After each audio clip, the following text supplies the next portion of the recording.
प्रारंभी विनती करू गणपती, विद्यादया सागरा.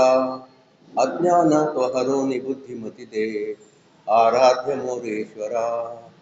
चिंता क्लेश दरिद्र दुःख अवघे, देशांतरा पाठवी. हे रंभा गणनायका गजमुखा, भक्ता बहु तोषवी. आता अभिनव वाग्विलासिनी, जे चातुर्यार्थ कला कामिनी. ते शारदा विश्वमोहिनी नमस्कारली मी.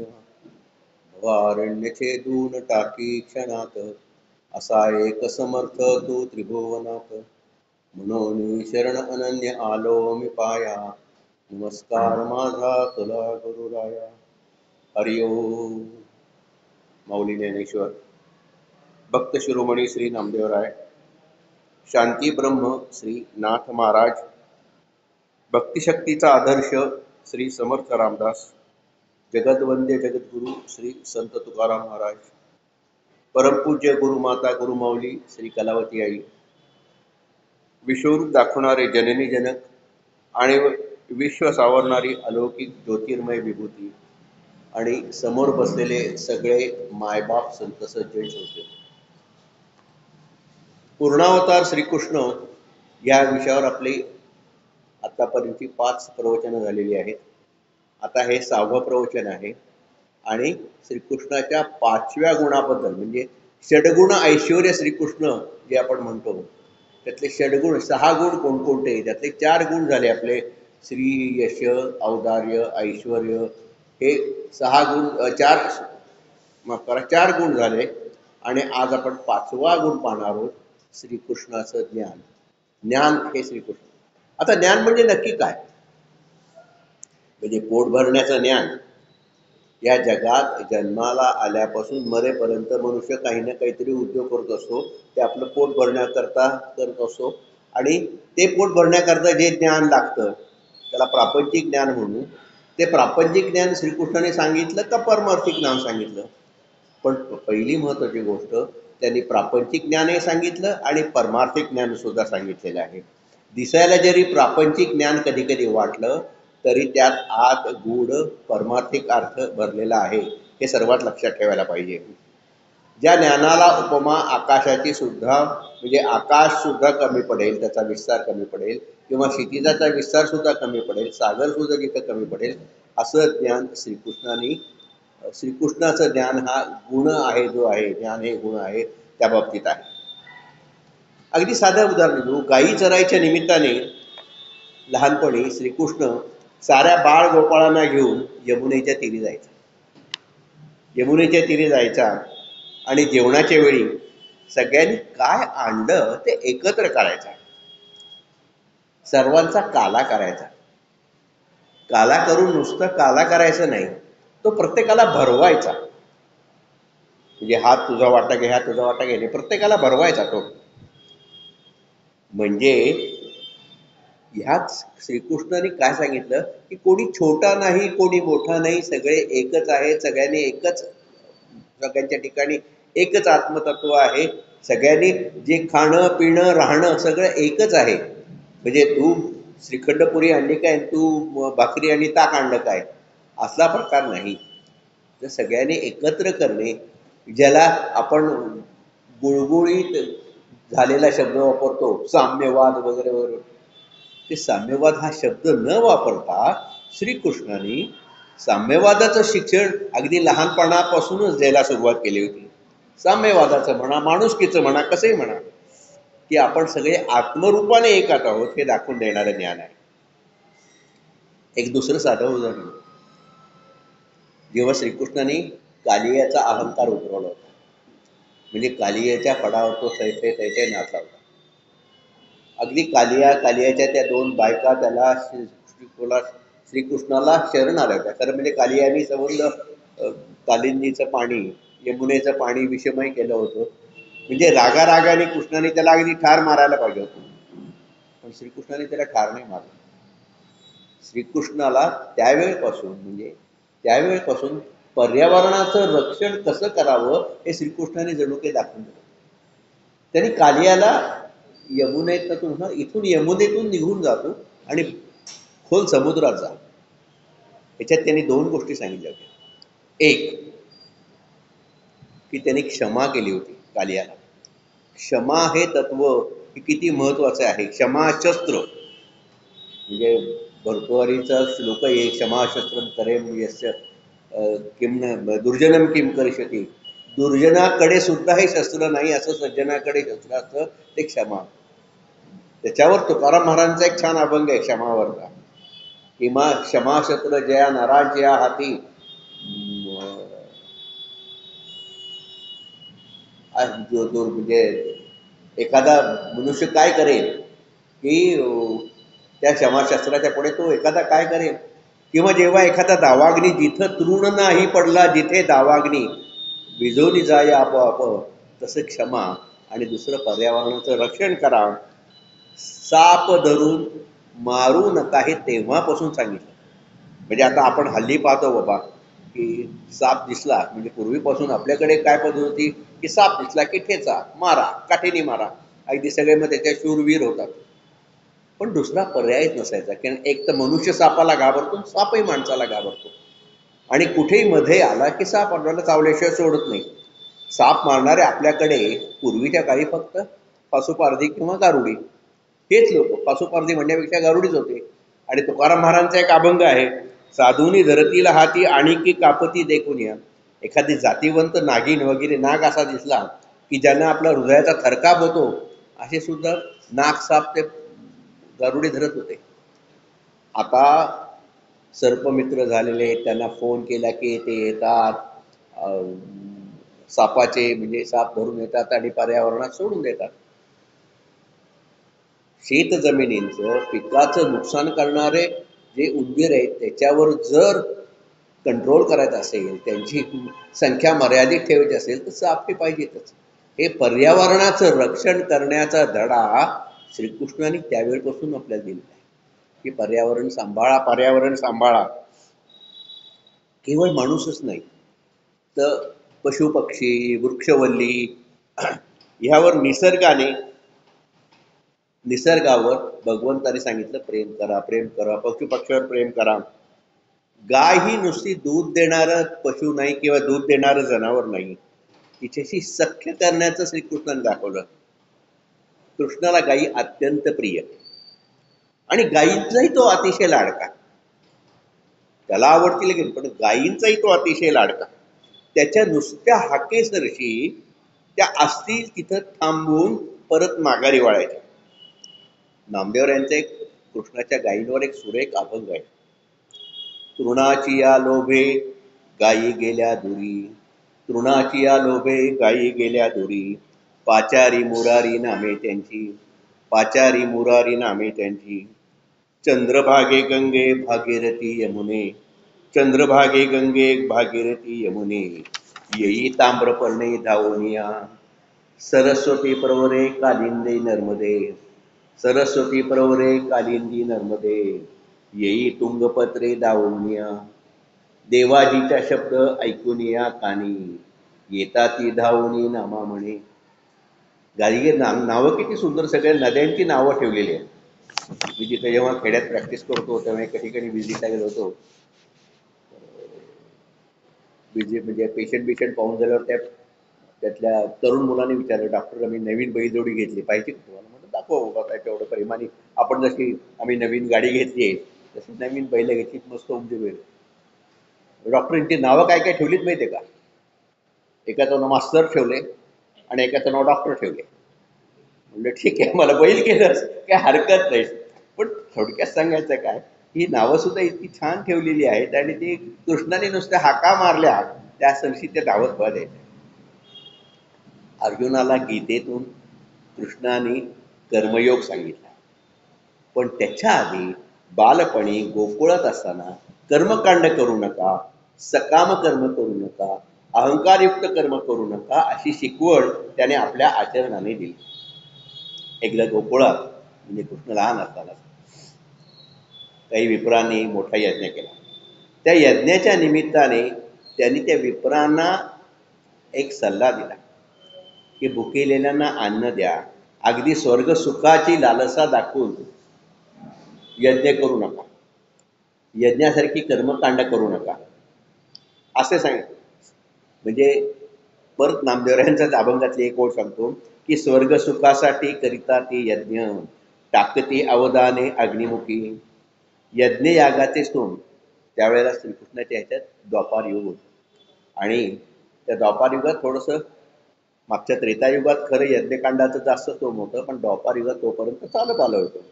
आणि यज्ञ कशासाठी करायच्या तर त्या यज्ञयागाच्या शेड्या लावून स्वर्ग सुख भोगायची इच्छा धरायची, अशी लोकांची एक समजूत होती.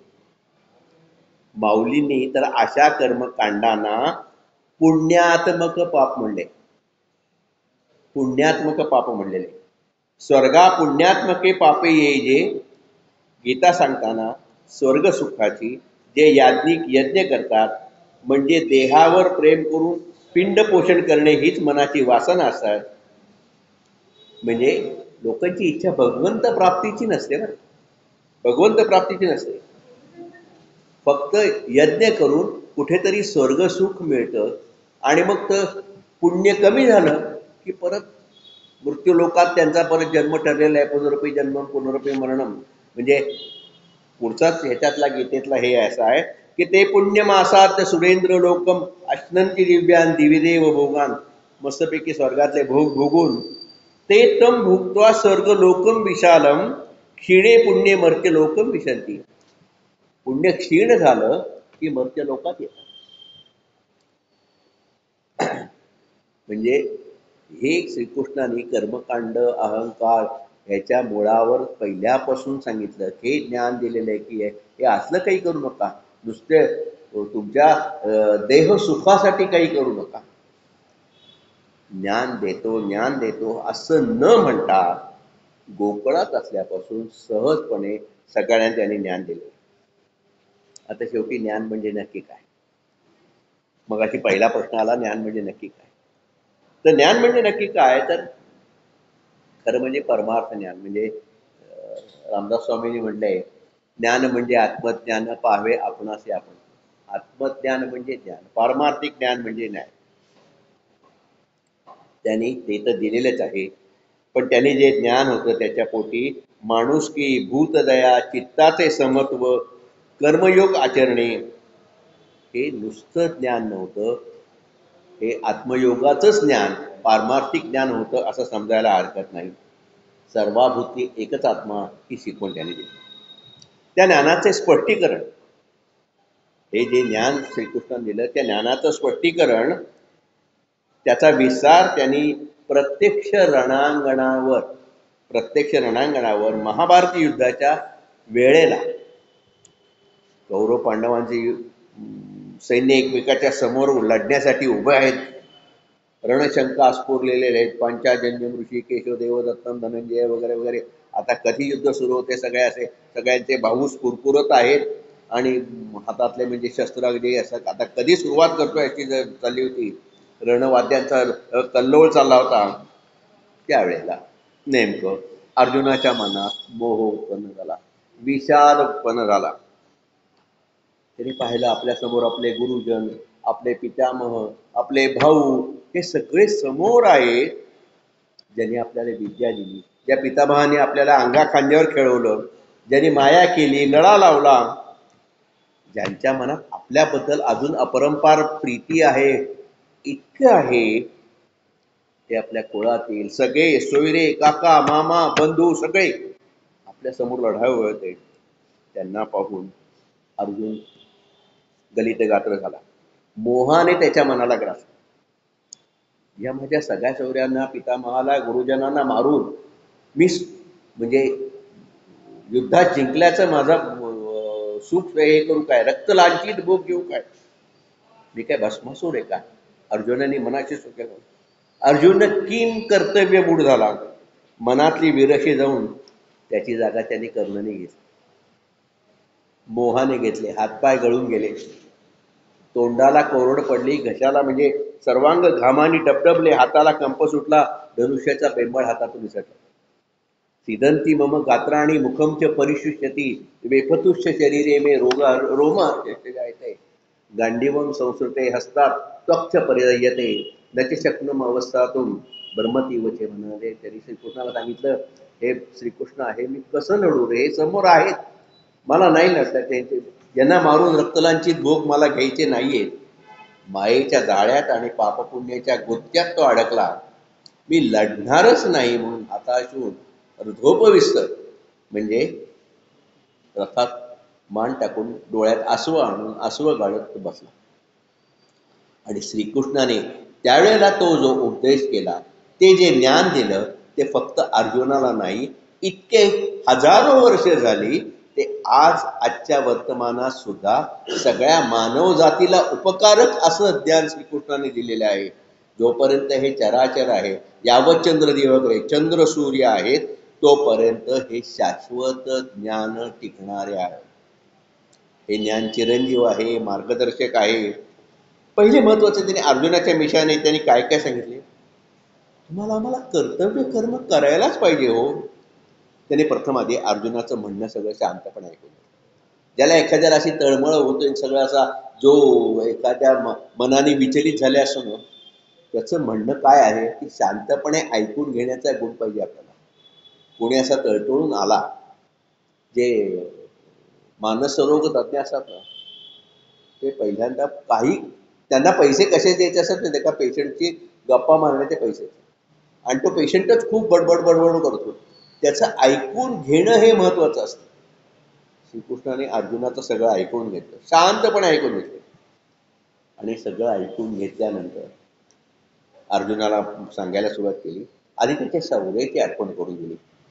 तू निवांत कवचासारख्या राक्षसाला मारलाय, तू शिवाला सुद्धा हरवलेलं आहेस, त्याला पाणी पाजलेस, आताच तुला ही दुर्गती कुठली सुचली रे बाबा, आताच कुठली दुर्गती सुचली, असला भोंगळपणा नाकर्तेपणा. अरे क्लेब्यम मास्म गतः नैतत् तैपुद्यते ते शूद्रम हृदयम दौर्बल्यम तत्तोष्टिस्त परंतपा. हळूच वर्तमानाची सांगड घालून ही समोर युद्धाला ठाकलेली माणसं तू आज पाहतोयस, आजच तुझ्या रक्ताची आणि आजच तुझ्या नात्यातली झाली का रे? येणे संग्रमेची अवसरे येथ कृपाळूपण नुपकारे. ते आत्ताची काय सोयरे झाले तुझं, ते तुला आत्ताच सोयरे झाले का? आजच ते गुरु झाले, आजच ते बंधू झाले, आजच ते शालाक सगळे सोयरे झाले का काका मामा झाले? याच्या आधी काही नव्हते, ते तुला माहीत नव्हतं का? आणि तू म्हणतोस मी ह्यांना मारून रक्तलांछित भोग कसे घेऊ? तू जर यांना मारलं नाहीस तर ते मरणारच नाहीत का रे? आणि तू मारलं तरच मरशील, म्हणजे जन्म मृत्यू काय तुवा सृजिले, तू काय जन्म, तू मारलं नाही तर ते मरणारच नाहीत कधी. इथपासून हळूहळू श्रीकृष्णाने सुरुवात केली. आणि दुसरी गोष्ट मग सांगायला सुरुवात केली की म्हणजे जन्ममृत्यूची तयारी, की जन्ममृत्यू तू काय सृजिलेस काय. आता दुसरी गोष्ट, तू आता रणांगण सोडून पळालास किंवा निघालास किंवा मला म्हणालास नाही मला लढायचं नाही, मी इथून निघाला. जे समोरचं शत्रू सैन्य आहे ते तुला तसं सोडणार आहे का? ते पहिल्यांदा हसतील, खिदळतील, मोठमोठ्याने गर्जना करतील, अर्जुन आम्हाला घाबरला, अर्जुन आम्हाला भ्याला. ते तुला बाणावर घेतील, भाल्यावर घेतील, तलवारीवर घेतील, अर्जुन आम्हाला भ्याला वगैरे वगैरे म्हणायला लागतील. म्हणजे हे तर होईलच, तुझ्यासारख्या शूर वृत्तीच्या माणसाची इतका अपमान होईल. आणि दुसरी गोष्ट, जे तुझ्यासाठी लढायला आलेले आहेत त्यांचं काय, ते काय म्हणतील? ते तुला अवसानघातकी म्हणतील, तुझ्यावरचा त्यांचा विश्वासच उडून जाईल. हळूच म्हणायला मरणारा किंवा मारणारा आपण ठरवत नसतो. त्याच आधारावर हळूहळू तिने सांगितलं की शरीर कसं अशाश्वत आणि नाशवंत आहे हे सांगायला सुरुवात केली. आणि अध्यात्मातलं चिरंतन तत्व सत्य हे सांगायला सुरुवात केली. जरी शरीर अशाश्वत असलं तरी त्याच्या ठिकाणी असलेला आत्मा हे देह चैतन्य हे परमात्म्याचाच अंश आहे, ते शाश्वत आहे. जसे एखादे जीर्ण मलिन वस्त्र टाकून द्यावे आणि नवीन द्यावे, त्याप्रमाणे आत्मा जुनं शरीर टाकून नवीन धारण करतो. आत्म्याला जन्म मृत्यू नाही, जरा मरण नाही, तो पाण्यात बुडत नाही, तो आगीने जळत नाही, तो अक्षर आहे, अव्यक्त आहे, अजय आहे, अमर आहे, वगैरे वगैरे वगैरे, शाश्वत आहे. नैनम छिन्नन्ति शस्त्राणि नैनम दहति पावका न च क्लेदम क्लेदयन्त्यापि न शोषयति मारुतः अच्छेद्योयम अदाह्योयम अक्लेद्योयम अचोच्य एव च नित्या सर्वगतः स्थाणुः अचलोयम सनातन अव्यक्तोयम अचिंतोयम अविकार्यम अयुच्यते तस्मात् एव विदित्वेनं नातुं शोचित मार्गस्य. आत्म्याला सांगितलं, आत्म्याला शस्त्र मारत नाही वगैरे वगैरे सगळं सांगितलं, अग्नी जाळत नाही, पाणी भिजवत नाही. या निमित्ताने भगवंताने अर्जुनाला शाश्वत तत्वाची आधी ओळख करून दिली, त्याचं ज्ञान करून दिलं. आणि मग ते तत्व जाणणं किती अवघड आहे, हा तर्का, तो आत्मा कसा आहे हा तर्काची ये दिठी गोचर नव्हे किरीटी ध्यान याची या भेटी उत्कंठा व्हा. तर्काने तो जाणला जात नाही. गोचर नव्हे, तो दिसायला दिसणार नाही. ध्यान कोणी तपश्चर्या केली, खूप तपश्चर्या केली, आत्मा कसा असतो पण तरी ध्यान याची भेटी उत्कट, ध्यानाला सुद्धा असं वाटतं की याची भेट कशी व्हावी, ज्ञानाला सुद्धा तो आकळत नाही. आणि मग तू जो मृत्यू मृत्यू म्हणतो ना, तो देहाला आहे, आत्म्याला नाहीये. मृत्यू हे शेवटचे ठिकाण नाही. जन्म मृत्यूनंतर, जन्मानंतर मृत्यू, मृत्यूनंतर पुन्हा जन्म, हे रहाड गाडगं चालू असतं. आणि मग भगवंताने सांगितलं की जातस्य ही ध्रुव मृत्यू ध्रुवम जन्म मृतस्य, ज्याचा जन्म होतो त्याचा मृत्यू अटळ आहे आणि ज्याचा मृत्यू होते त्याला पुनर्जन्म टळलेला. जन्म आणि मृत्यू याबाबत भगवंताने शाश्वत काय सांगितले.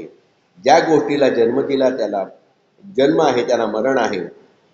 गीतेच्या तत्वज्ञानाचा उपयोग साऱ्या संतांनी केलेला. नामदेवरायांचा एक फार सुरेख अभंग आहे म्हणजे जन्ममृत्यूच्या बाबतीत. ते म्हणतात, मरणे पेरणे जन्म उगवणे. मरण पेरल्यावर जन्म उगवून येतो. मरणे पेरणे जन्म उगवणे मायेची, आणि कशामुळे होतं हे सगळं, मायेची ती खूण सांगितली. पुढे नामदेवराय म्हणतात, संग तुझा पुरे, संग तुझा पुरे, संग तुझा पुरे, तू तरी न मरे, तू तरी न मरे, मी तरी न पुरे, भक्ती हे संचरे हेची लाभू, नामा म्हणे माझ्या ठाईचा मी नेणे, संसार भोगणे तुझी लाज. त्याच्यात पुढचं बऱ्याच गोष्टी सांगितलेल्या आहेत, ते आपण उगाच सांगणारच आहोत. 84 लक्ष योनीतून हा म्हणजे किती किती वेळा जन्म, किती वेळा मृत्यू, तर 84 लक्ष योनीतून हा प्रवास करावा लागतो. हा जन्म मरणाचा खेळ असतो. तो आपल्या कर्मावर अवलंबून असतो. कर्मावर म्हणजे कर्म विपाकावर अवलंबून असतो. जीव जोपर्यंत सचेतन आहे तोपर्यंत त्याकडनं काही ना काहीतरी सारखी कर्म चालूच असतात. प्रत्येक क्षणी काही ना काहीतरी कर्म घडत असतात.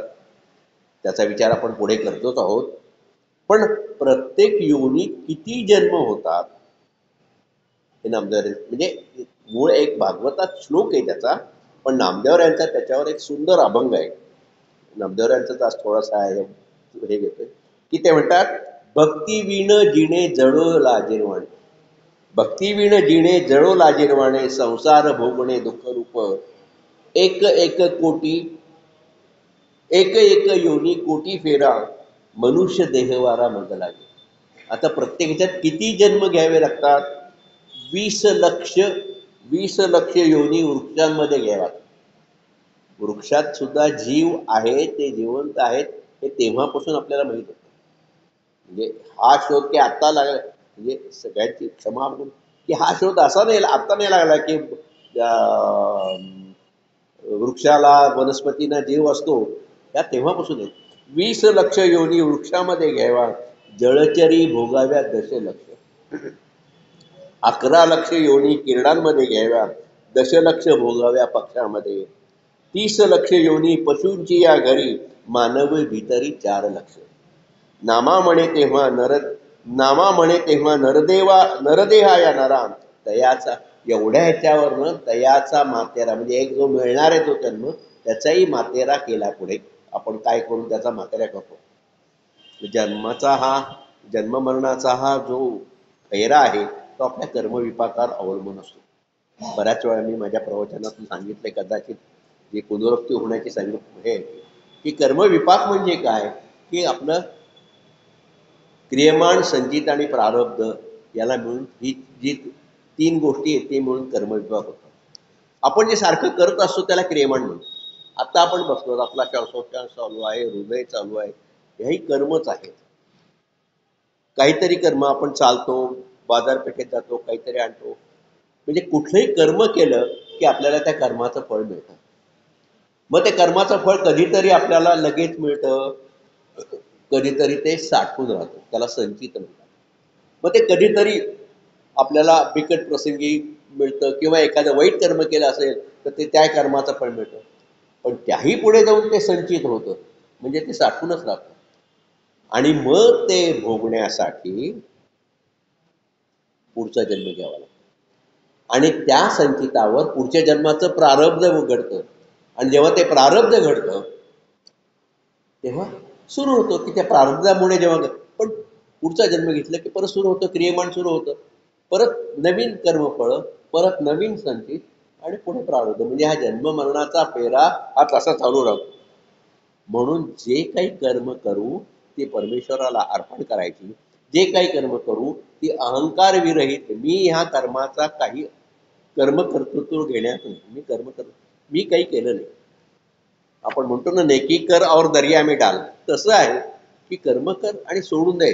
मी केलं, मी होतो म्हणून झालो, मी होतो म्हणून असं झालं, काही करायची जरूर नाहीये. म्हणून तुकाराम महाराजांनी सांगितलं की परमेश्वराच्या बाबतीत प्रारब्ध क्रियमाण आम्हा भक्ता संचित नाही जाणं, आम्हा भक्ता संचित नाही जाणं, अथवा देवची अवघा देवची झाला पायी भरोनिया अंतर्बाई. म्हणून आम्हाला जन्म मरणाचा फेर नाही. भगवंतानी काय सांगितलं, हे कर्म कर आणि अहंकार विरहित कर्म कर, त्याच्या फळाच्या अपेक्षा धरू नको. आणि मग त्यांनी कर्माला स्वधर्म म्हणलेलं आहे. त्या स्वधर्माचे पालन करायला सांगितले. स्वधर्म म्हणजे कुठलाही प्रस्थापित धर्म नाही, हिंदू, मुसलमान, ख्रिश्चन वगैरे असला कुठला धर्म नाही. स्वधर्म म्हणजे आपण आपल्याला जी कर्तव्य कर्म आपल्या वाट्याला आली ती करणं म्हणजे स्वधर्म. ती फलाशा न धरता अनहंकार वृत्तीने केली, कर्तव्य कर्म केले म्हणजे कर्म म्हणजे स्वधर्म. कर्म म्हणजे पुढे यज्ञ असं सुद्धा म्हटलेलं आहे. गीतेत देवाने कर्तव्य प्रेरणेचे कौतुक केलेले आहे. मला काय प्राप्त होईल, हे काम केलं तर मला काय प्राप्त होईल हे महत्वाचे नाही, मी काय करायला पाहिजे हे महत्वाचे. आपल्याकडे काय होती वृत्ती, मला काय येत नाही, एखादा नवीन हे झालं याच्यात तर मला काय मिळेल हे न करता, हे मी केलं म्हणजे काय होईल, कोणाचा त्याला हे होईल.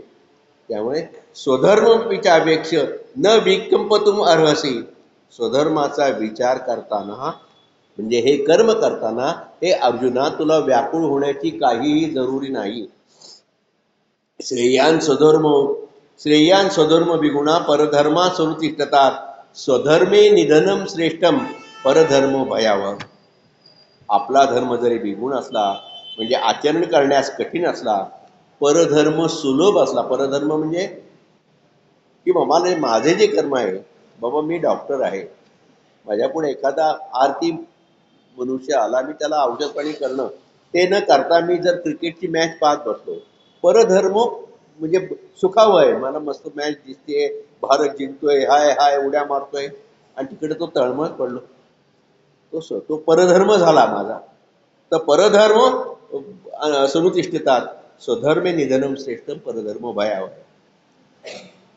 परधर्म सुलभ असला तरी स्वधर्मच आचारावा. स्वधर्मात अगदी निधन आले तरी चालेल, पण परधर्म भीतीदायक असतो. तो धर्म जेव्हा त्याने सांगितले तेव्हा त्याचे हे साही गुण प्रकर्षाने दिसायला लागले, सूर्यप्रकाशासारखे दिसायला. कर्म प्रशस्त कसं होतं हे भगवंताने संभाषणाच्या ओघात सांगितलं. त्याने सांगितलं की ओम तत्सत ह्या मंत्राने कर्म प्रशस्त होतं. म्हणजे काय होतं तर त्यातला पहिला शब्द आहे ओम. ओम ह्या आकाराने कर्माची पायाभरणी होते, मग कर्मारंभ होतो. हे जरा आपण थोडंसं हे करूया की ओम तत्सत हे कर्म म्हणजे ओमनी कर्म कसं सुरू होतं, कर्माला तो एखादा अंधाऱ्या रस्त्याने चाललेला असला तर ओम हा शब्द कसाला आपल्या दिव्यासारखा वाटण्यासारखा असतो, ते ओमने होतं. तत् म्हणजे देवा हे तत् तुझं, इदम न मम हे तुला अर्पण, हे तत्. तरी तत् हा प्रश्नसाठी गेला तरी परमेश्वर आणि भक्त यांच्यात एक दुरावा राहतो. तो देव, मी भक्त, म्हणजे द्वैत भाव तिथं राहतो. म्हणून तो द्वैत भाव सुद्धा जाण्यासाठी सत हा शब्द, ओम तत्सत, म्हणजे मी देवाचाच झालेलो आहे, मी देवच झालो आहे, अवघे जगाची पायी मी देव झाला आहे, अशी जी ती जेव्हा कर्म प्रशस्त केव्हा होतो तर परमेश्वराला ओम तत्सत हे ब्रह्मार्पण मुसू असे जे म्हणलं की तो कर्म प्रशस्त होतो. हा कर्माचा मंत्र सांगितला आहे, हे बरंच आहे त्याचं. तरी एका दृष्टीने कर्म करून तडीस नेले भगवंताच्या चरणी, म्हणजे इथं ओम तत्सतने हे झालेलं आहे. भगवंताने जाणीवपूर्वक कर्म करायला सांगितलेले आहेत. कर्म न करता निष्क्रिय राहू नका, हा मोठा संदेश दिला आहे. कर्म करताना वरील कर्मयोग त्यांनी सांगितलेला आहे. कर्माचा अहंकार बाळगू नका, कर्मफळाची अपेक्षा धरू नका. कर्माच्या बाबतीत कर्माची गती गहन असते, गहना कर्मणो गती हे असं सांगितलेलं आहे. मानव जातीला कर्माच्या बाबतीत फार मोठे उदात्त ज्ञान श्रीकृष्णाने दिले. एक तर कर्म करू नको, संन्यासी हो, असला काही उपदेश त्यांनी अर्जुनाला रणांगणावर केलं नाही. अर्जुन म्हणाला असं मला नाही काही युद्ध करायचं, मग संन्यासी हो, चला हिमालयात जाऊ. जमलेल्या 18 अवचणी सैन्यावर श्रीकृष्णानेच मोहनास्त्र टाकलं असतं आणि अर्जुनाला घेऊन दोघंही हिमालयात, चल मी येतो, मलाही जरा आता संसाराचा ह्या 8-8 बायकाचा मळ्याचा कंटाळा आलेला आहे, मी येतो हिमालयात, आपण दोघंही संन्यास घेऊ, असं म्हणून श्रीकृष्णाने जर अर्जुना घेऊन हिमालयात गेला असता तर 2 गोष्टी झाल्या असत्या की भगवंताने कर्म करायचं सोडून दे, त्या भगवंताचा जो आदर्श आपण बाळगतो तो आदर्श कसाचा बाळगायचा.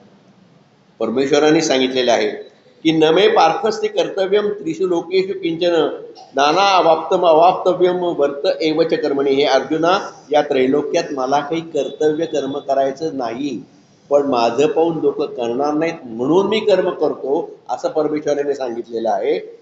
तेव्हा मी कर्म करण्यासाठी निष्काळजीच राहिलो तर लोक माझं अनुसरण करतील आणि सारा समाज निष्क्रिय होईल. भगवंताला समाज निष्क्रिय करायचा नव्हता, तो कर्म प्रवण करायचा होता. प्रत्येक माणसाने आपली कर्म केलीच पाहिजे. मग त्याच्यात दंभ दर्प, मग असे सांगितलं, अहंकार वगैरे नको, मी होतो म्हणून झालं असली भाषा सुद्धा नको, कामाच्या बदल्यात कुठली कट नको, कुठला लाच नको, काही नको. त्याचे फळ हवे असते. कर्म आणि कर्माची फलाची अपेक्षा, पण हल्ली झालं खरं म्हणजे उलट झाले. लोकांना कर्माची फळं ते पाहिजेच असतात, पण कर्म न करता सुद्धा त्या कर्माची फळं लागत असतात आणि त्याच्याकडे धावत असतात. म्हणजे कर्माचा पुढचा बारकावा भगवंतांनी ज्ञान या शब्दात दिलेला आहे की मग नित्यकर्म कुठली, नैमित्तिक कर्म कुठली. नित्यकर्मानंतर जी नैमित्तिक कर्म असतात, म्हणजे श्राद्धादी दानादी कर्म, ती कधी कधी नित्यकर्म होतात, तीही कशी करावीत वगैरे सगळं सांगितलेलं आहे. श्रीकृष्णाने कर्म सांगितलेले, कर्माची अभिलाषा सांगितलेली आहे. प्रवृत्ती आणि निवृत्ती यातला तोल भगवंतानी सांभाळलेला आहे. श्रेयस काय आणि प्रेयस काय सांगितलेलं आहे. आणि अनेक अनुषंगाने अनेक मौलिक विचारही श्रीकृष्णाने सांगितलेले आहेत. ज्या देहाच्या आश्रयाने आपण हे सगळं करतो त्या देहाची श्रीकृष्णाने अर्जुनाला ओळख करून दिली. त्यांनी 13व्या अध्यायात सुरुवात केली, इदम शरीरम कौंतेयम क्षेत्रमित्याभिधीयते एतद्यो वेत्तितं प्राहु क्षेत्रमिदर्विधी. या देहाला क्षेत्र म्हणतात आणि आत जी 36 तत्व सांगितले आणि आत जो क्षेत्रज्ञ असतो तो आत्मा, तो मी आहे. आणि सर्व क्षेत्रज्ञांच्या ठिकाणी जो असतो तो सर्व क्षेत्रज्ञांचा मिळून जो असतो तो मी परमात्मा आहे, असं श्रीकृष्णाने सांगितलं. म्हणजे क्षेत्राची ओळख करून दिली. सुरुवातीने अर्जुनाने म्हटलेले समजले, अर्जुन मोहग्रस्त झाला होता, युद्ध करणार नाही, त्यापेक्षा हिमालयात जाऊन मी राहील तिथं, हिमालयात जाऊन अर्जुनाने शांतपणे तप वगैरे केलं असतं. हिमालयात त्यावेळेस सुद्धा अशा काही टोळ्या होतात, भिल्लांच्या टोळ्या होत्या, त्यांच्यात एकमेकात युद्ध होत होती. आणि मग त्यांचा केव्हा ना केव्हा तरी उपद्रव झालाच असता अर्जुनाला. मग अर्जुनाने कुठलं तरी शस्त्र घेऊन त्या भिल्लांच्या टोळ्यांचा निपात केला असता, परिपात केला असता. एक छोटीशी गोष्ट सांगणार आहे की एक कल्याणच्या आदिवासी पाड्यावर एक डॉक्टर होता, माझ्यासारखा मनापासून लोकांची सेवा करायचा तरुण होता, अगदी असं कर्मधर्म संयोगाने तो तिथला एक जो पुढारी होता, औषध पाणी चालू असताना तो तिथं वारला. लोक आले, त्याचं दवाखान्यात का तोडफोड केली, जाळलं वगैरे वगैरे, त्याला कोर्टात घेतलं, त्याला पोलिसात दिलं, त्याच्यावर नाना नाही नाही ते आरोप लावले.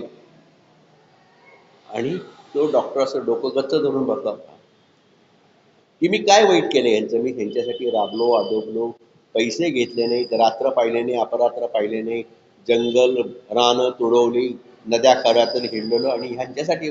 आणि ह्याने एका क्षणात, आणि माझी काही चूक नसताना पुढची, आणि खरोखर त्याची चूक नव्हती, काही चूक नसताना लोकांनी काही नको, ही वैद्यकीय नको, ही डॉक्टरकी नको, कोणावर उपकार नको, काही नको, मी डॉक्टरकी करणारच नाही, पुढे काही दुसरं काही काहीतरी करीन, पण मी डॉक्टरकी करणार नाही.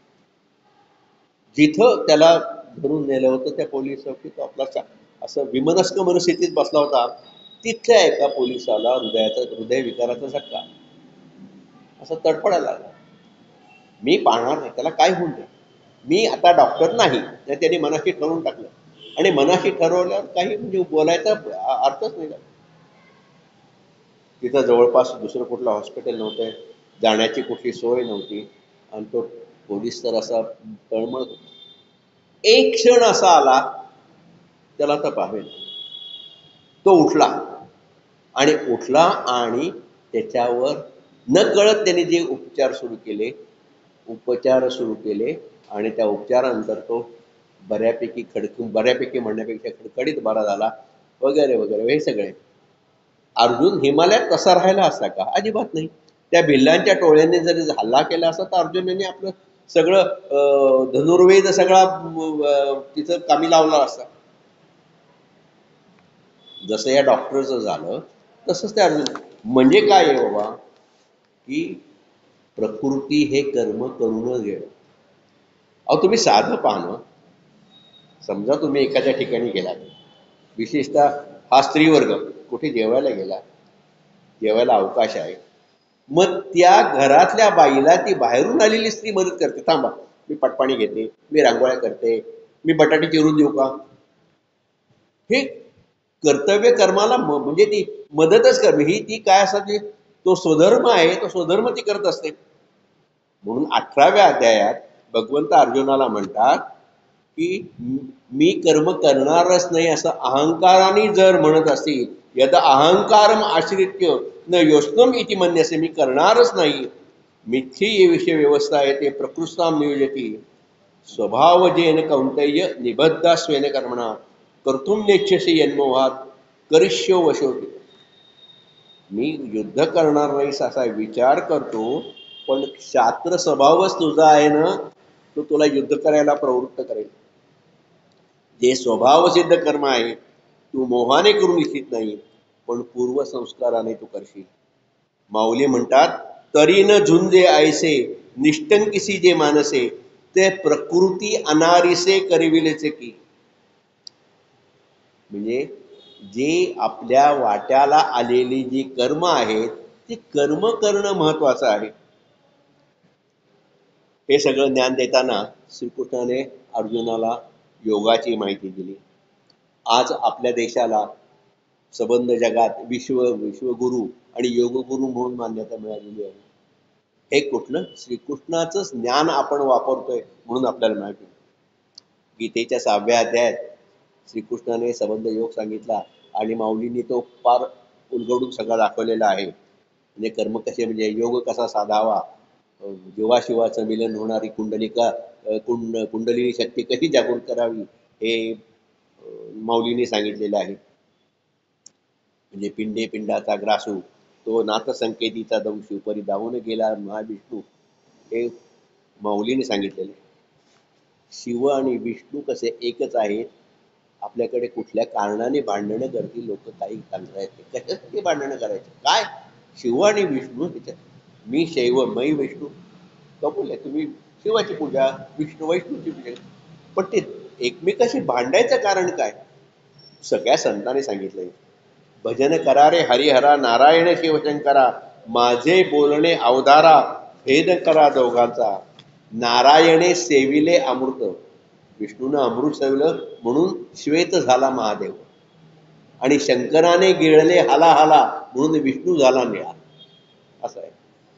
म्हणजे ज्ञानयोग सांगितला, कर्मयोग सांगितला, एकमेकात तुम्ही तेढ ठेवू नका. कर्मयोग याला भक्तियोगाची जोड दिली. नुसतं ज्ञान सांगितलं बस असं तर ती थोडंसं वृक्ष झालं असतं. त्याला भक्तीची जोड दिली. किंवा कर्म आणि भक्ती हे ज्ञानाचेच अंश आहे त्याची प्रती दिली. त्यामुळे आत्मसात करायला ते सुलभ झाले.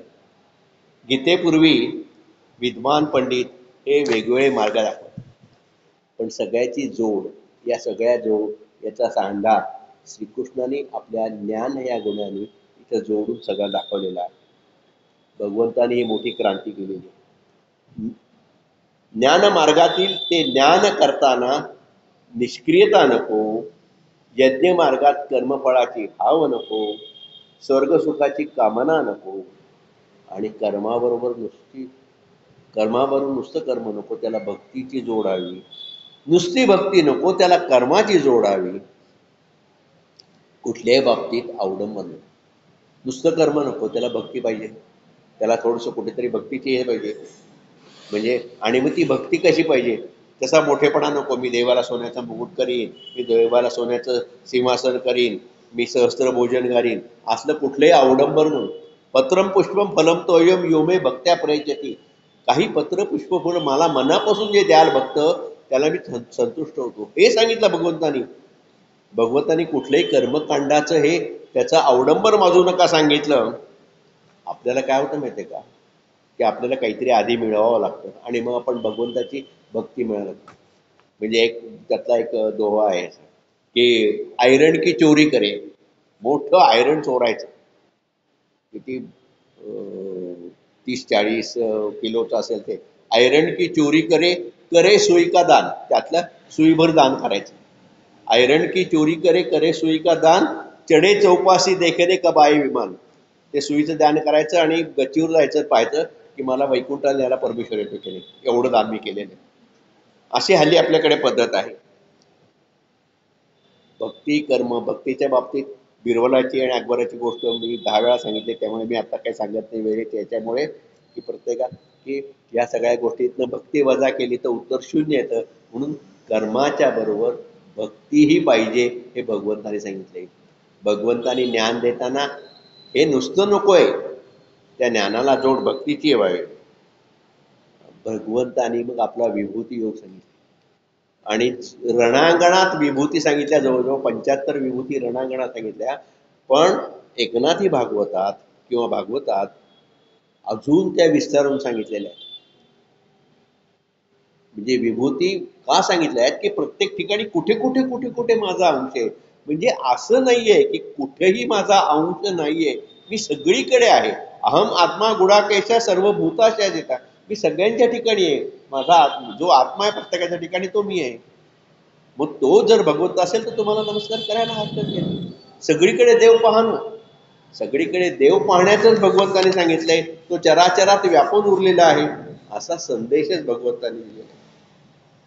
गीतेतून भगवंतानी कसलं ज्ञान दिले शेवटी, ज्ञानयोगाचं, कर्मयोगाचं का भक्तियोगाचं, त्यांनी सगळ्याचा तिन्हीचा सांगा साधलेला आहे. म्हणजे ना संसार सोडून अंगाला राख पासून तुम्ही संन्यास स्वीकारा, ना रानावनात जायला सांगितले, ना सारे सोडून भक्ती करा असे काय सांगितले. आणि आपल्या कर्तव्य कर्माला विसरून बाकी सगळ्या गोष्टी करा असे की बाबा भक्ती करतात कर्तव्य कर्म विसर. पेशवाईतली गोष्ट तुम्हाला माहीत आहे की पानिपतची लढाई झाली होती आणि माधवराव पेशवे जेव्हा पेशवाईची वस्त्र घेऊन म्हणजे पुण्यावर म्हणजे त्यांचं पेशवाई मिळाली होती, त्यावेळेला एके सकाळी रामशास्त्री प्रभूने माधवरावांकडे आले आणि माधवराव बसा बसा सदरेवर बसले. बाबा रामशास्त्री प्रभूने आले, त्यांचे हात म्हणजे ते जरा असे गडबडीत होते. पेशवे तर काही लोक काय करतात, पेशवे पूजा करतात, काय करतात पेशवे पूजा करतात. अर्धा प्रहर म्हणजे जवळजवळ 1.5 तास पेशव्यांची पूजा झाली. पेशवे जेव्हा आले, रामशास्त्री पाहिले, तिथं बसले. रामशास्त्रीने पाहिल्यावर नमस्कार केला वगैरे, म्हणे कसं मन प्रसन्न वाटतं की चांगली पूजा झाली वगैरे वगैरे. रामशास्त्री यांनी काय काम काढलं म्हणून आले, तर रामशास्त्री म्हणाले की मी एका वेगळ्या कामासाठी आलो होतो, की मला आपल्या ह्याच्यातनं दरबाराच्या कामातनं मला निवृत्त करावं, मी काशीला जाऊ इच्छितोय, मी संन्यास घेऊ इच्छितो.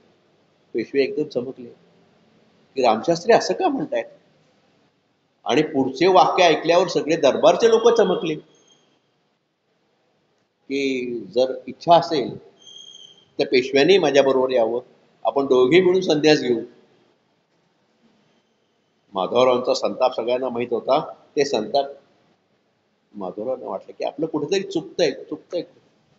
आणि मग रामशास्त्र्यांनी त्यांना समज दिली की आता तुम्ही क्षात्र धर्म स्वीकारलेला, आता तुम्ही बेल आणि तुळशी आणि फुलं आणि पूजा कशी झाली, सुरेख झाली, याचा विचार नाही करायचा. इथून निजामशाहीला कशी टक्कर देता येईल, मोगलशाहीला कशी टक्कर देतील, याचा सगळं विचार करायला पाहिजे. ही कर्तव्य कर्म करायची. म्हणजे हे सगळं ज्ञान त्या जणू त्यावेळेला रामशास्त्रींनी जणू काही गीताच किंवा श्रीकृष्णाचा उपदेशच माधवरावांना पटवून दिला. आणि माधवरावांनी सगळं लक्ष आपलं याच्यात राजकारणात केंद्रात. कृष्णाने देहाचं ज्ञान झालं, देहातीतता कशी आणावी सांगितली, स्थूलाकडून सूक्ष्माकडे नेलं, प्रपंचातून परमार्थाकडे नेले, परमार्थाची वाट दाखवली. खरं परमेश्वराचं स्वरूप ते नाही, तो नाही हेच आहे. अरूप, रूप नाही तो त्याचं स्वरूप आहे. पण भक्तांच्या श्रद्धेने भक्तीने तो सगुण रूपात अवतार घेतो. आणि जो हे तत्वज्ञान सांगतोय तो कृष्णही सगुण रूपात आहे आणि तो अर्जुनाला सगळं सांगतोय. गीतेत जे सांगितलंय ते खरोखरी विलक्षण आहे. माणसाला कर्तव्य कर्माची आठवण करून देत आहे. कर्तव्य कर्म कसं करायला सांगितलं हे सांगितलं. नाहीतर हा नुसते वैराग्ययुक्त हातात जपमाळ घ्या आणि जप करा, राग पासून संन्यासून हिमालयात जा, रस्ता जरा हिमालयाचा रस्ता, असं काहीही सांगितलं नाही. त्यामुळे लढणाऱ्या अर्जुनाला जो विषाद येऊन बसला होता आणि संसारात अनेक आधिव्याधींची आणि संकटांशी लढणाऱ्या आपल्यासारख्या सर्व सामान्य जीवांना ती गीता अजूनही आपलीशी वाटते. एवढं सांगितल्यावर, ज्ञान सांगितल्यावर श्रीकृष्ण अर्जुनाला म्हणाला, चल उठ, आता एवढं मी ज्ञान तुला दिलं, आता उठ, घे हातात तुझं गांडीव आणि कर, युद्धाला सुरुवात कर. नाही, श्रीकृष्णाने तेही सांगितलं नाही. श्रीकृष्णाने सांगितलं, मी तुला आता एवढं ज्ञान दिलेले, तुला मनाला वाटेल तसं कर, मी काही तुला सांगणार, तुला काय मनाला वाटेल ते सांगतो. इति ते ज्ञानम आख्यातम गुह्यात गुह्यतरम मया विमृश्य येतात अशेषेण यथेच्छसी. जे इच्छित ते तू कर, यथेच्छसी तथा करू. एवढा घसा सुकवून रक्त आटून मी सांगितलं, माझं विश्वरूप दर्शन तुला दिलं, आता तुला युद्ध करावेच लागेल. असला कुठलाही आग्रह धरला. असं ज्ञान दिलं की बाबा अर्जुनाला त्याच्या कर्तव्य कर्मात त्याला त्याची जाग आली. आणि मग अर्जुन पुढे मग युद्धाला तयार झाला वगैरे वगैरे. आता तो नष्टोर मोहा स्मृतिर्लब्धा वगैरे जे सुरू केलं, हे सगळं सांगितलं. म्हणजे सगळं एकदा महाभारती युद्ध संपल्यावर अर्जुनाला एकदा आठवण झाली की श्रीकृष्णाला म्हणाला की तुम्ही जी गीता सांगितली मला महाभारती युद्धाच्या वेळेला, ती परत एकदा सांगा. तर भगवंत म्हणाले की एक वेगळं स्फुरण होतं, ते स्फुरण आत्ता मला, खरं भगवंताला आशा की काही नाही, पण परत त्यांनी ते ज्ञान सांगितलं अर्जुनाला. ती जी गीता सांगितली तिला अनुगीता म्हणतात. म्हणजे तुम्ही विसरलात ना, मी परत सांगतो, हे घे ज्ञान, परत सांगतो, त्याप्रमाणे करा. म्हणजे असे घेणार, एकदा सांगितलं ना आणि आता काही वेळ आहे का परत सांगायची, काय जेवायला केलंय पाहू, आपण जेवायला बसूया, त्यातलं काही नाही. परत सांगितलेलं आहे, भक्ती शक्तीची जोड गती. ज्ञानातून भक्ती कशी करायची, भक्तीतून ज्ञान कसं मिळवायचं याचं सांगितलेलं आहे. एकनाथी भागवतात उद्धवाला सांगताना सुद्धा त्याने असंच अनेक प्रकार सांगितले की सद्भावे माझी करिता भक्ती तेने ज्ञान खडगाची होय भक्ती, ज्ञान खडगाची होय प्राप्ती. सद्भावे करिता माझी भक्ती त्याने ज्ञान खडग मिळेल, छेदोनी संसार आसक्ती सायुज्य मुक्ती मत भक्ता. आपल्याला संसार करू नका असं नाही, संन्यास करा म्हणजे संसार सोडून सगळं जा असं नाही. संसारात राहून निर्लेप कसं राहता येते हे महत्वाचं आहे, हे ठरवायला पाहिजे. आणि संसारात राहून निर्लेप राहिल्यानं तर खरंच सुख होतं. सर्व संसारात राहून सगळ्या ह्याच्यात जर लडबडले ना तर कधीच सुख मिळत नाही. तर भक्ती करा, ज्ञान द्या, स्वकर्म करावा, हे सर्वात महत्त्वाचं सांगितलंय. सर्वात खूप मोठ्या गोष्टी आहेत या सगळ्या श्रीकृष्णाने सांगितले ज्ञान या तत्वाच्या बाबतीने. 2-3 गोष्टी अजून सांगितलेल्या आहेत की ज्ञान मिळालं तुम्हाला, तुम्हाला आत्मज्ञान झालं की रिद्धिसिद्धी हात जोडून उभे राहतात. रिद्धिसिद्धीच्या मागे लागू नका. आणि आपण हे पाहतो, आपण जे वेगवेगळे महाराज वगैरे लोक पाहतात ना, रिद्धी हे काढलं शू क्या जे अंगठे हातात वगैरे वगैरे, अहो रिद्धिसिद्धीच्या मागे लागून ह्या फसव्या असतात, परमेश्वरापासून दूर लोटणाऱ्या असतात. परमेश्वर रिद्धिसिद्धीच्या रूपाने भक्ताची परीक्षा पाहत असतात, म्हणून रिद्धिसिद्धीच्या मागे हेही सांगितलं. तारतम्याचं ज्ञान दिलं अर्जुनावर. भीष्माने जेव्हा बाणांचा वर्षाव केला आणि अर्जुन घायल झाला की आता भीष्मांच्या बाणाने अर्जुनाचा प्राण जाणार, तेव्हा श्रीकृष्ण आपलं सुदर्शन चक्र घेऊन भीष्मांच्या अंगावर धावला. तेव्हा भीष्माने हात जोडले की तू श्रीकृष्ण तुझ्या हातून मरण. श्रीकृष्णाने काय हे केलं होतं, प्रतिज्ञा केली होती की नधरी शस्त्र करी मी शस्त्र धरणार नाही. मग का शस्त्र धरलं? कुठेतरी तारतम्य वापरा हे सांगितलं भगवंतानी. महाभारतात तुम्ही पहा की प्रत्येकाने नवनवीन असे वचन आणि पण आणि हे केलेले आहेत आणि ते त्याला ठाम राहिलेले आहेत. पण श्रीकृष्ण तारतम्याने वागले. अर्जुन म्हणाला उद्या सूर्य मावळ्याच्या जयद्रथाला नाही मारलं तर मी अग्निकष्ट भक्षण करीन. असे इतके प्रसंग आहेत महाभारतात ज्याला श्रीकृष्णाने त्यावेळेला वाचवलं. यांनी आपली काहीतरी अशी प्रतिज्ञा करायची आणि श्रीकृष्णाने वाचवायचं. त्यांच्या ठाम प्रतिज्ञांना श्रीकृष्णाने उत्तर दिलं. श्रीकृष्ण होता म्हणून ते वाचले, नाही तर ते त्यांच्याच मरणाने मेले असते. पण तारतम्याने वागत राहा हे श्रीकृष्णाने सांगितलं, ते नुसतं अर्जुनाला नाही सांगितलं, तुम्हा आम्हाला सांगितलेलं आहे. तेव्हा ह्या सगळ्या गोष्टी, ह्या गोष्टी सुद्धा सांगायला बरं वाटेल, पण गोष्टी सांगायला आपल्याकडे वेळ नाही. ह्याच्यात एकनाथी भागवतात एक ओवी आहे की तुझं देखता भीष्माच्या पणी म्या हारी घेऊन रणांगणी, वाचविला कोदंड पाणी, वाचविला कोदंड पाणी, भक्त चुडामणी अर्जुन. देवाची अशी अनेक उदाहरणं देत आहेत. आणि म्हणून हे ज्ञान जेव्हा सांगताना भगवंताने सांगितलं की मी अवाप्त काम आहे, मला काहीही नको आहे तरी मी माझं कर्तव्य कर्म करतोय. भगवंताने सर्व प्रकारचं ज्ञान दिलेलं आहे. जगाला तारण असलेला ज्ञानाचा बोध अगदी विपरीत परिस्थितीत दिलेला आहे. अर्जुना जेव्हा ज्ञान सांगितले तेव्हा महाभयानक युद्धाचे शंका स्फुरलेले होते. कुठल्याही क्षणी युद्ध पेटेल अशी भडकावण्याची स्थिती होती. आणि उद्धवाला जेव्हा सांगितले तेव्हा स्वतः भगवंतच निजधामाला चालले होते. त्यांच्या अवताराची समाप्ती होण्याची वेळ होती. एक युग संपून दुसऱ्या युगाची पहाट होणार होती. तेव्हा त्यांनी ज्ञान दिलेलं आहे. म्हणजे हे ज्ञान त्यांनी अशा अवस्थेत दिलेलं आहे, पण ते चिरकालीन आहे, शाश्वत आहे, चिरंजीव आहे, आजही उपयोगी पडणार आहे. देवाने जे ज्ञान दिले, देव बोलले एक दुजे नाही, जे सांगितले ते दुसरं नाही, जे गीतेत सांगितले तेच भागवतात सांगितलेलं आहे. भक्तीचे ज्ञान दिले, कर्तव्य कर्माचा मार्ग दाखवला, भक्ती कशी करावी हे सांगितले, मनापासून केलेली भक्ती परमेश्वरापाशी कशी पोचते हे सांगितले, भक्तीत समर्पण भाव व्हावा तेही सांगितले. कर्मफळाची हाव नको, कोणाची वाईट करण्याची इच्छा मनात करून कुठली कर्म करू नका, कुठलीही भक्ती करू नका की याचं वाटोळ होईल म्हणून देवा मी सत्यनारायण करतो किंवा कुठला यज्ञ करतो असला प्रकार नको. कर्तव्य कर्म करताना निष्काम करावी. कर्मविपाक कसा असतो, हे सगळं ज्ञान देवाने दिले आहे. नाही ज्ञानेन सदृशम पवित्रम हे उच्यते, बरोबर, की ज्ञानासारखं पवित्र जगात दुसरं काही नाही हे भगवंताने सांगितलंय. योगाचं ज्ञान आलं. भगवंताने ज्ञानाच्या बाबतीत कुठला तरतम भाव ठेवलेला नाही.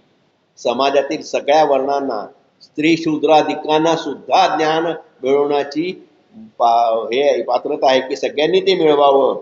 सगळ्यांना सारखेच ज्ञान दिले. त्याच्या ज्ञानाने बद्ध मुमुक्ष होतो, मुमुक्षु साधक सिद्ध होतो आणि आत्मज्ञानाच्या आत्मज्ञानाच्या किंवा आत्मबोधाच्या मार्गाने चालायला लागतो. त्याची भक्ती हा ज्ञानप्राप्तीचा मार्ग होता. त्याचे ज्ञान हे भक्ती होती. त्याच्या ज्ञान आणि भक्ती कर्म प्रवणता होती. कर्मात कर्मबंधन लागू न देणारा हा कर्मयोग होता.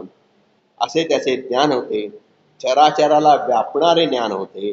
मग मनुष्याला ऐहिक, दोन्ही लक्षात घ्या शब्द, मनुष्याला ऐहिक आणि आध्यात्मिक प्रगतीचा मार्ग दाखवणार होते. असं श्रीकृष्णाचं ज्ञान होतं. हे ज्ञानाचा हा श्रीकृष्णाचा गुण त्याने आपल्याला अक्षरशः भरभरून दिलेला आहे. आणि तो आपण जर घेतला नाही तर आपल्यासारखे कर्मदरिद्री आपण असं समजायला हरकत नाही. त्या ज्ञानाची अशी छोटीशी, कारण इतकं सांगण्यासारखं आहे, ज्ञानाची छोटीशी झलक आपल्या पुढे मी सादर केली आहे. मी खूप तोकडा पडत असेल, पण तरी जे जे बोलता आलं, देता आलं, ते आपल्या पुढे सादर केलेलं आहे. एवढं बोलून आजचं माझं प्रवचन संपूर्ण.